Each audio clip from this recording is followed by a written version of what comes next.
আসসালামু আলাইকুম সবাইকে। এইচএসসি গ্রামারের ধারাবাহিক ক্লাসগুলোর আজকে রাইট ফর্ম ভার্বের যে লেকচার 3 রয়েছে 6টি লেকচারের মধ্যে তৃতীয় লেকচারটিতে সবাইকে স্বাগত জানাচ্ছি। আজকের লেকচারের বিষয়টি হচ্ছে আমরা বেসিক বিষয়ের সাবজেক্ট এর নাম্বার এবং সাবজেক্টের ভয়েস এই দুটি বিষয় নিয়ে আমরা আলোচনা করব। আমরা যেরকম প্রথম এবং দ্বিতীয় ক্লাসটি করার পরে যেরকম প্র্যাকটিস করে দেখেছি, সরাসরি আমরা দেখেছি কিভাবে আমরা কোনো একটি প্যাসেজ থেকে নিজে কোনো সহযোগিতা না নিয়ে নিজে থেকে পারবো। ঠিক এরকম এই বেসিক ক্লাসটি করার পরে দ্বিতীয় ক্লাসটি এরপরের ক্লাসটিতে আমরা দেখার চেষ্টা করব কিভাবে আমরা এই দুইটি ক্লাসের বেসিক থেকে কমপক্ষে যে কোনো প্যাসেজের 50% আমরা নিজে থেকেই কারেকশন করতে পারবো রাইট ফর্ম ভাবে। তাহলে আজকের বেসিক ক্লাসটিতে আমরা চলে যাচ্ছি। বেসিক ক্লাসটিতে আমরা কিন্তু দেখেছিলাম কোন একটা ভার্বের ফর্ম কিন্তু হয় এই পাঁচটি ফর্মের কোন ফর্মটি আমি ব্যবহার করব এটা নির্ভর করে থাকে এই 4টি বেসিক গ্রামারের উপরে। এর মধ্যে আমরা প্রথম ক্লাসে ফাইনিট এবং নন ফাইনিটের বিষয়টি দেখেছি এবং দ্বিতীয় ক্লাসে নন ফিনিট ভার্ব সরাসরি কোন একটি প্যাসেজে কিভাবে প্রয়োগ হয় সেটা দেখেছি। আজকের যে ক্লাসটি এই ক্লাসটিতে আমরা এই সাবজেক্টের যে নাম্বার এবং ভয়েস রয়েছে এই বিষয়টি দেখব। তৃতীয় ক্লাসে অক্সিলারি ভার্ব এবং টেন্সের বিষয়টি বোঝার চেষ্টা করব, তারপরে হচ্ছে আমরা প্র্যাকটিস করব। তাহলে আজকে দ্বিতীয় ক্লাসটিতে আমরা চলে যাচ্ছি। তাহলে আমরা কোন একটি বাক্যে যখন গ্যাপ পাবো ফাইনিট ভার্বের যখন গ্যাপটা পাবো তখন আমাকে কিন্তু দেখতে হবে যে বাক্যের সাবজেক্টটা কেমন। সাবজেক্টটাকে আমাদের দেখতে হবে দুইটি বিষয়ের উপর লক্ষ্য করে, যেমন সাবজেক্টের নাম্বারটা কি, নাম্বার বলতে সিঙ্গুলার এবং প্লুরাল। সাবজেক্টের ভয়েসটা কি, ভয়েস মানে হলো অ্যাক্টিভ বা প্যাসিভ, সাবজেক্ট অ্যাক্টিভ না প্যাসিভ সাবজেক্ট। তাহলে আমরা যদি এখানে আমরা দেখার চেষ্টা করি সাবজেক্টের নাম্বারের কথা যদি আমরা বলি, সাবজেক্ট দুইটি নাম্বারে হতে পারে, সিঙ্গুলার সাবজেক্ট আর একটা হচ্ছে প্লুরাল সাবজেক্ট। এখন আমরা সিঙ্গুলার সাবজেক্ট বলতে কোন সাবজেক্টকে বুঝি? যেই সাবজেক্ট দ্বারা একজন মাত্র ব্যক্তিকে বা একটা মাত্র বস্তুকে বোঝায় সেটাই হলো সিঙ্গুলার সাবজেক্ট। যেমন আমি যদি এখানে বলি বুক, এই বুকস এর সাথে কিন্তু এস নাই, এখানে যদি আমি আবার বলি বুকস এস দিলাম তাহলে কিন্তু সেটা কি হয়ে গেল, প্লুরাল। আমরা জানি নাউনের সাথে এস থাকলে প্লুরাল, এস না থাকলে সিঙ্গুলার। আবার একই সাথে যদি আমরা এখানে যেমন যদি লিখি দে কি সিঙ্গুলার না প্লুরাল? এটা তো একজনকে বোঝায় না, অনেকজনকে বোঝায়, সুতরাং এটা কিন্তু এখানে হবে না। এখন যদি লিখি হি কিন্তু কয়জন বোঝাইছে, হি কে দ্বারা কিন্তু একজনকে বোঝায়, এর মানে হচ্ছে এই সাবজেক্টই সিঙ্গুলার সাবজেক্ট। এখন যদি আমি এখানে দে লিখি, দে হচ্ছে প্লুরাল, তাহলে প্লুরাল সাবজেক্টের ঘরে ঠিক আছে। তাহলে আমরা যদি এই সিঙ্গুলার প্লুরালের বিষয়টা যদি আরেকটু বোঝার চেষ্টা করি স্পেসিফিক ভাবে, থার্ড পারসন সিঙ্গুলার সাবজেক্ট। তার আগে আমরা যদি নাম্বারের বিষয়টা একটু দেখে আসার চেষ্টা করি, যেমন ফার্স্ট পারসন কে আই, আর সরি ফার্স্ট পারসন কে আই এবং উই, এই দুটি সাবজেক্ট কিন্তু ফার্স্ট পারসন। এখন যদি বলি সেকেন্ড পারসন কিন্তু অনলি ইউটাই হচ্ছে সেকেন্ড পারসন। তাহলে আমরা যদি এখানে দেখে থাকি মাত্র এই তিনটি শব্দে ফার্স্ট এবং সেকেন্ড কিন্তু শেষ, এর বাহিরেই থাকবে শুধু থার্ড পারসন। তাহলে যেই পার্সনগুলো আমরা ভাগ করি, পার্সন কিন্তু 3 প্রকার, first person, second person, third person. এই পার্সনগুলোর মধ্যে আই, উই এবং ইউ, এই তিনটি শব্দের দুটি পার্সন শেষ, ফার্স্ট এবং সেকেন্ড। তাহলে থাকলো হচ্ছে থার্ড পারসন। এই তিনটি শব্দের বাহিরে, এই সার্কেলের বাহিরে যা কিছু আমরা বলবো, যেই শব্দের উচ্চারণ করব সেই শব্দের সাবজেক্ট হিসেবে বসলে ওই শব্দটা কিন্তু থার্ড পারসন সাবজেক্ট হবে। তাহলে এই তিনটি শব্দের বাইরে যেই শব্দটা বাক্যের সাবজেক্টে বসবে সেই শব্দটা থার্ড পারসন হবে। এখন থার্ড পারসন হইল, থার্ড পারসন তো নাম্বার আছে, তাহলে নাম্বারটাকে থার্ড পারসনের সিঙ্গুলার না প্লুরাল এই বিষয়টা ক্লিয়ার করার জন্য যদি আমরা দেখি থার্ড পারসন সিঙ্গুলার সাবজেক্ট কোনগুলো। থার্ড পারসন সিঙ্গুলার সাবজেক্ট যদি আমরা দেখি, থার্ড পারসন সিঙ্গুলার সাবজেক্ট হচ্ছে এখানে হি, শি, ইট, দিস, দ্যাট, এগুলো কিন্তু প্রোনাউন। এই শব্দগুলো সরাসরি third person singular number subject. এরপরে যদি বলি ইনডেফিনিট প্রোনাউন, এখন ইনডেফিনিট প্রোনাউন কোনগুলো এগুলো যদি আমরা একটা লিস্ট করার চেষ্টা করি তাহলে দেখব যে এভরিওয়ান, এই যেখানে যে শব্দগুলো লিখলাম এই শব্দগুলো হচ্ছে ইনডেফিনিট প্রোনাউন। এই ইনডিফিনিট প্রোনাউনগুলো আমরা যেইখানেই লিখবো, যে বাক্যের সাবজেক্টে লিখবো, এদের মধ্যে অনেকগুলো দেখতে কিন্তু প্লুরালের মতো মনে হয়। যেমন অল, এটাকে দেখতে অনেকে মনে করে যে প্লুরাল হলো কিনা। এভরিবডি, এটাকে মনে করে যে প্লুরাল হলো কিনা। তাহলে এগুলো কিন্তু দেখতে প্লুরালের মতো হলেও এরা কিন্তু কেউ প্লুরাল না, এরা সবাই বাক্যের সিঙ্গুলার সাবজেক্ট হিসেবে ব্যবহার হয়। এক্সাম্পল হিসেবে যদি আমরা একটি বাক্য লিখি, যেমন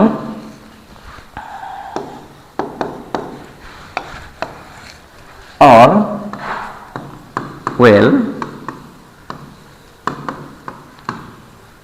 ends well, এই প্রবাদ বাক্যটা আমরা মোটামুটি সবাই জানি। এখানে যদি বি ভার্বের অপশন দিই, আমি জানি তোমরা কি ব্যবহার করবে। এখানে অবশ্যই তোমরা, আমি জানি যে বি ভার্বের ইজ ব্যবহার করবা। কেন ব্যবহার করব? All is well that ends well, এই প্রবাদ বাক্যটা আমরা সবাই শিখেছি। তাহলে এখানে কিন্তু অলের পরে আর ব্যবহার করা হয়নি, অলের পরে কিন্তু ইজি ব্যবহার করা হয়েছে। এই শব্দগুলো সবগুলো হচ্ছে সিঙ্গুলার শব্দ। এখন এরপরে যদি আমরা নাউনের কথা বলি, কোন নাউনটা সিঙ্গুলার হবে? যে নাউনের সাথে এস বা ইএস যুক্ত নাই, সেই নাউনটাই হলো সিঙ্গুলার নাউন হবে। এস বা ইএস যদি যুক্ত করে দেই তাহলে সেটা কিন্তু আবার প্লুরাল হয়ে যাবে। ফর এক্সাম্পল, এখানে যদি বলি পেন, এটার সাথে এস যুক্ত নাই, সুতরাং এটা সিঙ্গুলার। এখন যদি আমি আরেকটা পেন লিখে তার সাথে এস দিয়ে দেই তাহলে কিন্তু এটা হয়ে যাবে প্লুরাল। এর মানে নাউনের সাথে এস থাকলে প্লুরাল। তবে কিছু নাউন রয়েছে যেগুলো এস বা ইএস ছাড়াও প্লুরাল হয়।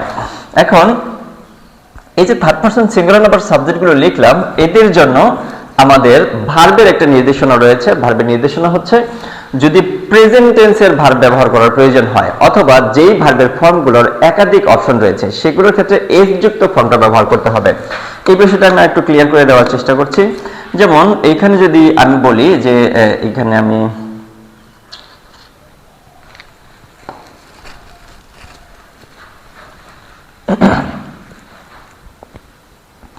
এখন যদি বলি যে এদের জন্য এম ইজ আর কোনটা ব্যবহার করব, এম ইজ আর, তাহলে কিন্তু একটা নোট কিন্তু এখানে গুরুত্বপূর্ণ যে এই সাবজেক্টগুলোর জন্য যদি কোনো ভার্ব প্রয়োজন হয় এবং সেই ভার্বগুলোর ফর্ম যদি একাধিক হয় তাহলে সেই ক্ষেত্রে এস বা ইএস যুক্ত ভার্বটা ব্যবহার করতে হবে।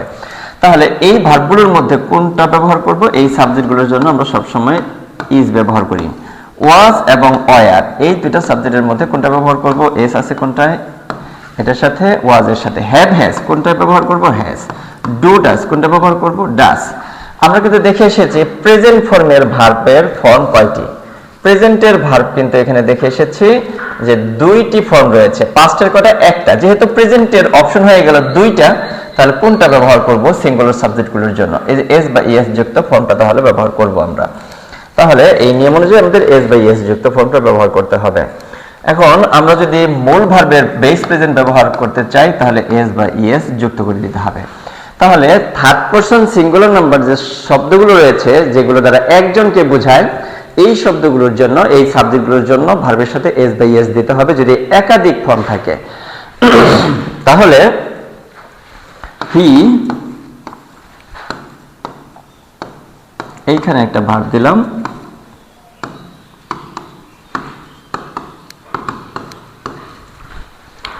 এইখানে তাহলে ভার্বের ফর্মটা তাহলে কি হবে এটা তাহলে আশা করি তোমরা বুঝতে পেরেছো। এই ফর্মটা তাহলে কি লিখবো? এই ভার্বের ফর্মটা তোমরা যদি রাইট ফর্ম ভার্বটা বুঝতে পারো তাহলে তো অবশ্যই লিখে দিতে পারবে বা তোমরা বুঝতে পারবে এবং তোমরা সেটা পারবে বলে আশা করি। এখন এইখানে যে ভার্বগুলোর আমি বোঝালাম third person singular number subject, এই সাবজেক্টটা তো অবশ্যই third person singular number subject. তাহলে এইখানে যদি আমি ব্যবহার করি এই ব্যক্তি অতীত তিনটির সাথে কোনো শব্দ নেই, তাহলে প্রেজেন্ট টেন্সের ভার্বের ফর্ম হয় দুইটা। একটা হলো যদি বলি নো ভার্বের ফর্মের কথা বলি তাহলে হবে নো, আর এটা হবে হচ্ছে নোস। এই দুইটার কোনটা হবে? আশা করি তোমরা বুঝতে পারবে এবং মানে এটা লিখতে পারবে। এরপরে আমরা আজকের দ্বিতীয় গুরুত্বপূর্ণ বিষয়টি হচ্ছে সাবজেক্টকে যে আমাদের দেখতে হবে। আমরা কিন্তু আগেই দেখে এসেছি কোন একটা রাইট ফর্ম ভার্বে যখন ভার্বটা পাবো ফাইনিট ভার্বে, তখন আমাদের কি করতে হবে? সাবজেক্টকে দেখতে হবে। সাবজেক্টকে কিসের ভিত্তিতে দেখবো? যে নাম্বারটা কি, সিঙ্গুলার নাম্বার না প্লুরাল নাম্বার। এর পরের যে বিষয়টা, সেই বিষয়টা কি দেখবো? সাবজেক্টের ভয়েসটা কি, ভয়েসটা দেখতে হবে। সাবজেক্টের ভয়েস যদি বলি তাহলে সেই ক্ষেত্রে বলবো যে সাবজেক্টটা কি অ্যাক্টিভ ভয়েস না প্যাসিভ ভয়েস, মানে অ্যাক্টিভ সাবজেক্ট না প্যাসিভ সাবজেক্ট। তাহলে অ্যাক্টিভ সাবজেক্ট এবং প্যাসিভ সাবজেক্টের মধ্যে আমরা যদি ডেফিনেশন বলি, যে বাক্যের সাবজেক্ট মূল ভার্বের কাজ সম্পন্ন করতে পারে তাকে অ্যাক্টিভ সাবজেক্ট বলে। তাহলে যেমন এখানে যদি আমি লিখি এ বুক,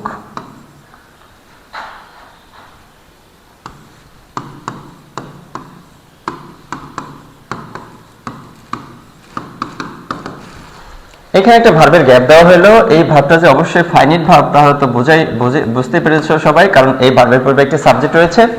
তাহলে যেহেতু এটা ফাইনাইট ভার্ব, তাহলে সেই ক্ষেত্রে দেখবো এই সাবজেক্টটা কি সিঙ্গুলার সাবজেক্ট না প্লুরাল সাবজেক্ট। এই সাবজেক্টটা সিঙ্গুলার, কারণ একটি বইয়ের কথা বলা হয়েছে।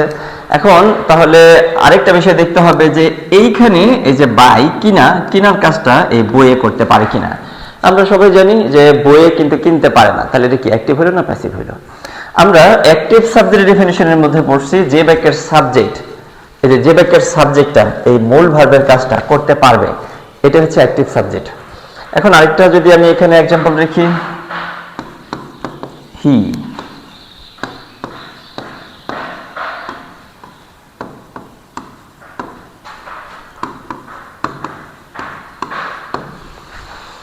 এখন এইখানে যে সাবজেক্ট রয়েছে এই সাবজেক্ট কি কিনার কাজটা করতে পারে নাকি? পারে। এখানে কিন্তু আমি উদাহরণগুলো চেঞ্জ করে দিয়েছি, উদাহরণ কিন্তু মানে রেশিও অনুযায়ী রাখি নাই। তাহলে আমি অ্যাক্টিভ সাবজেক্টের ক্ষেত্রে কি বললাম, যে বাক্যের সাবজেক্ট, এই যে বাক্যের সাবজেক্টটা মূল ভার্বের কাজ করতে পারে সে হচ্ছে অ্যাক্টিভ সাবজেক্ট। আর যে বাক্যের সাবজেক্টটা এই বাক্যের সাবজেক্টটা মূল ভার্বের কাজ করতে পারে না সে হচ্ছে প্যাসিভ সাবজেক্ট। তাহলে এই দুইটি বাক্যের কোন বাক্যটা প্যাসিভ হবে? দুইটি বাক্যের কোন বাক্যটা প্যাসিভ হবে? তাহলে আশা করি তোমরা এতক্ষণে বুঝতে পেরেছো। ডেফিনিশনটা যেহেতু বলেছি, যে বাক্যের সাবজেক্ট মূল ভার্বের কাজ করতে পারে না ওই সাবজেক্টে প্যাসিভ সাবজেক্ট হবে। তাহলে এই দুইটি সাবজেক্টের মধ্যে কোন সাবজেক্ট ভার্বের কাজ করতে পারে না? এই সাবজেক্টটা ভার্বের কাজ করতে পারে না, আর এই সাবজেক্টটা কিনার কাজ বা এই ভার্বের কাজটা করতে পারে। তাহলে এইটা হচ্ছে অ্যাক্টিভ সাবজেক্ট আর এইটা হচ্ছে প্যাসিভ সাবজেক্ট। এখন সাবজেক্ট তো আমরা প্যাসিভ বুঝতে পারলাম যে এটা অ্যাক্টিভ সাবজেক্ট এবং প্যাসিভ সাবজেক্ট। আমি আরেকটি উদাহরণ যদি এটা লেখার চেষ্টা করি,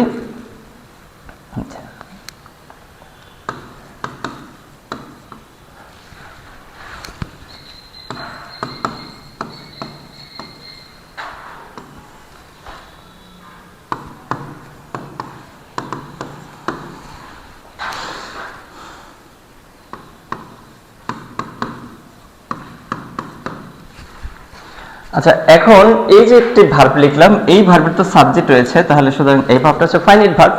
তাহলে এই ভার্বের সাবজেক্টটাকে চেক করতে হবে, নাম্বারটা সিঙ্গুলার না প্লুরাল, এটা বুঝতে পেরেছি সিঙ্গুলার নাম্বার সাবজেক্ট। এখন আরেকটা বিষয় চেক করতে হবে এই ভার্বের কাজটা সাবজেক্ট পারে কি পারে না। তাহলে এই কবিতায় কিন্তু লেখার কাজটা করতে পারে না। এখন তোমরা হয়তো ভাবতেছো তাহলে এইভাবে যদি আমাকে সাবজেক্ট এবং নাম্বার অ্যাক্টিভ প্যাসিভ বুঝতে হয় তাহলে 14টার মধ্যে এতগুলো সময় কোথায় পাবো? তাহলে তোমাদের জন্য একটু এখানে ছোট্ট একটা ট্রিক্স বলি, যে এইখানে একটা বিষয় যদি লক্ষ্য করে দেখো তাহলে দেখবা যে প্যাসিভ বাক্যের সাবজেক্টগুলো ম্যাক্সিমাম কিন্তু বস্তুবাচক সাবজেক্ট। তাহলে আমরা যখন কোন একটি বাক্যে বস্তুবাচক সাবজেক্ট দেখতে পারবো তখনই আমরা অ্যাক্টিভ প্যাসিভটা ভালো করে চেক করব। সবগুলো ক্ষেত্রে চেক করতে হবে না, নন ফিনিট ভার্বের ক্ষেত্রে তো অ্যাক্টিভ প্যাসিভের কোনো বিষয়ই নাই। তাহলে আমরা যখন দেখব যে এই সাবজেক্টটা ভার্বের কাজ করতে পারে না, তাহলে সাবজেক্টটা passive subject. Passive subject passive হলে, তাহলে আমরা যদি একটু লেখার চেষ্টা করি যে সাবজেক্ট প্যাসিভ হলে আমাদের দুইটা কাজ। কি কি কাজ আমাদের দুইটা? এক নাম্বার কাজ হচ্ছে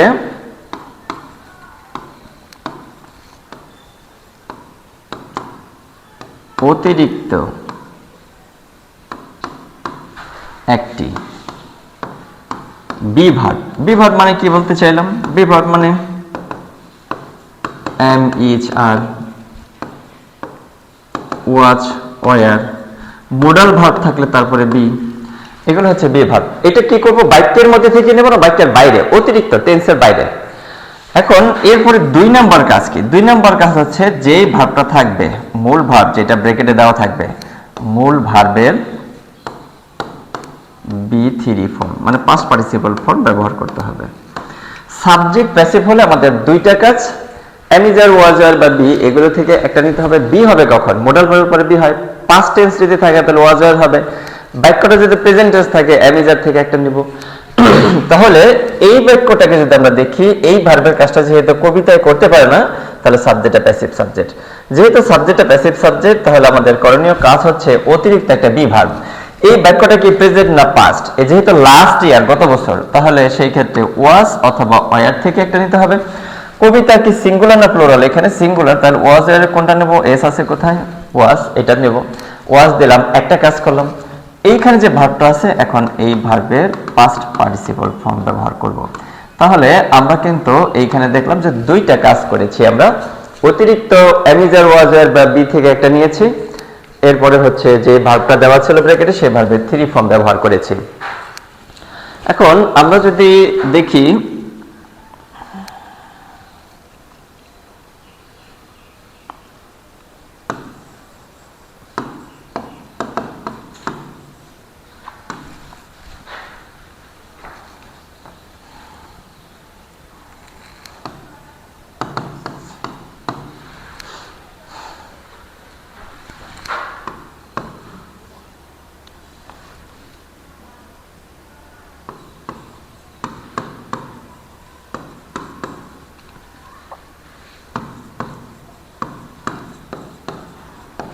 একটি বাক্য আমরা লিখলাম এখানে। এখন এইখানে আমাদের একটু চেক করে দেখতে হবে এই বাক্যের যে ভার্বটা রয়েছে, ভার্বটা হচ্ছে ফাইনাইট ভার্ব। ফাইনাইট ভার্ব যেহেতু রয়েছে ভার্বটা, তাহলে সেই ক্ষেত্রে এই ভার্বের সাবজেক্টটাকে চেক করব। এই সাবজেক্টটাকে কিল, হত্যা করার কাজটা পাখিয়ে করেছিল না ওই বালকটি করেছিল? বালকটি করেছিল। সাবজেক্টে অন্তত এই ভার্বের কাজটা করে নাই, সুতরাং এই সাবজেক্টে প্যাসিভ সাবজেক্ট। এখন প্যাসিভ সাবজেক্ট হওয়ার কারণে অ্যামিজার ওয়াজার থেকে একটা দিতে হবে। কোনটা দেব? অ্যামিজার থেকে দিব না ওয়াজার থেকে দেব? যেহেতু লাস্ট মান্থ বলেছি, তাহলে ওয়াজ বা ওয়ার থেকে একটা নেব। এখন এখানে তো অপশন দুইটা হইলো, এই দুইটা অপশনের মধ্যে কোন অপশনটা নেব সেটা বোঝার জন্য কিন্তু আমাদের নাম্বার শিখেছি। তাহলে এইখানে কিন্তু দেখতে পারলাম যে এস রয়েছে বার্ডস এর সাথে, তাহলে সুতরাং প্লুরাল সাবজেক্টের জন্য তার এস যুক্ত ভার্ব হয় না, তাহলে কি হবে? ওয়ার। আমরা এখানে ব্যবহার করলাম ওয়ার। আর যে ভার্বটা রয়েছে এই ভার্বের পাস্ট পার্টিসিপল ফর্ম। তাহলে প্যাসিভ সাবজেক্টের যে বিষয়টা আশা করি তোমরা বুঝতে পেরেছো। যদি দেখা যায় যে কোনো বাক্যের সাবজেক্ট মূল ভার্বের কাজটা করতে পারে নাই, তাহলে সেটা প্যাসিভ সাবজেক্ট। সাবজেক্টটা যদি প্যাসিভ হয় তাহলে সেক্ষেত্রে অতিরিক্ত একটা বি ভার্ব দিব আর মূল ভার্বের 3 ফর্ম দেব। এটা যদি এইভাবে থাকতো, এ বয়,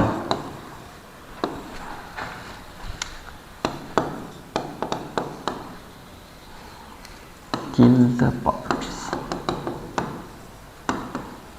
এই যে লাস্ট ইয়ার, এটা কিন্তু অতীত নির্দেশিত শব্দ, সুতরাং বাক্যটা পাস্ট টেন্সে। তাহলে কিল করার কাজটা এই বালকটাই করেছিল, সুতরাং এই ক্ষেত্রে কিন্তু অতিরিক্ত বি ভার্ব দেওয়ার বিষয়টি আমাদের সাথে নেই, সুতরাং এখানে আমরা অতিরিক্ত বি ভার্বটি ব্যবহার করব না। তাহলে